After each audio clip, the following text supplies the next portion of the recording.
ரொம்ப க்ரீமியான டேஸ்டியான பன்னீர் பட்டர் மசாலா என்னோடய ஸ்டைல் அண்ட் தென் கோபேஷோட ஸ்டைலில் எப்படி செய்யலான்னு பார்க்கலாம் வாங்க. பூரி, சப்பாத்தி, இட்லி, தோசை எல்லாத்துக்குமே செம்ம காம்பினேஷனாக இருக்கும். அதுக்கு பன்னீர் ஃபஸ்ட்டு க்யூபாக கட் பண்ணி எடுத்துக்கலாம். பன்னீரை சின்ன சின்ன க்யூபாக கட் பண்ணி எடுத்துக்கலாம். நான் இன்றைக்கி ரொம்ப சின்னதாக போட்டிருக்கேன். உங்களுக்கு வேணும்னா மீடியம் சைஸ் கூட போட்டு எடுத்துக்கோங்க.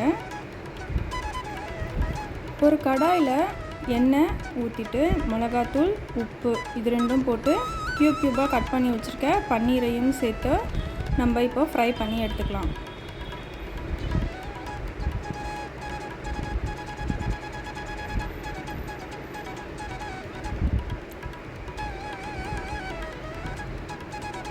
ஃப்ரை பண்ணி ஒரு பாத்திரத்தில் எடுத்து வச்சதும் அதே கடாயில் கொஞ்சம் எண்ணெய் விட்டு பூண்டு,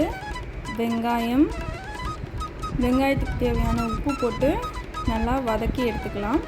வெங்காயம் வதங்கினதும் ஒரு தக்காளி, அப்புறம் 5 முந்திரி போட்டு நல்லா வதக்கி அதை லெஃப்ட் ஓவர் எடுத்து வச்சுட்டு ஆறுனதும் மிக்ஸி ஜாரில் போட்டு அரைச்சிக்கலாம். இப்போது பன்னீர் பட்டர் மசாலா செய்கிறதுக்கு அதே கடாயில் பட்டர், எண்ணெய் கொஞ்சம் ஊற்றி பே லீஃப், கிராம்பு, பட்டை, சோம்பு, ஓமம் கொஞ்சோண்டு போட்டு வதங்கினதும் ஆல்ரெடி நறுக்கி வச்சுருக்க வெங்காயம், தக்காளியை போட்டு நல்லா நம்ம வதக்கிக்கலாம். தயிரில் மிளகாத்தூள், தனியாத்தூள், கரம் மசாலா தூள், உப்பு போட்டு இந்த மாதிரி நல்லா கரைச்சி எடுத்துக்கோங்க. இப்போ நம்ம அரைச்ச விழுதையும் சேர்த்து கொஞ்சம் கொதி வந்ததும் இந்த தயிரையும் ஊற்றி நம்ம சேர்த்து ஒரு கொதி விட்டுடலாம்.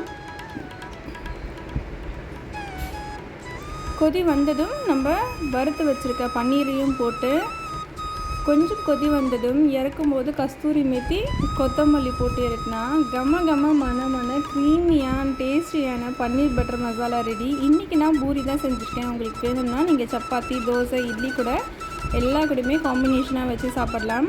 டேஸ்டியாக சாப்பிடுங்க. Happy day. பாய்.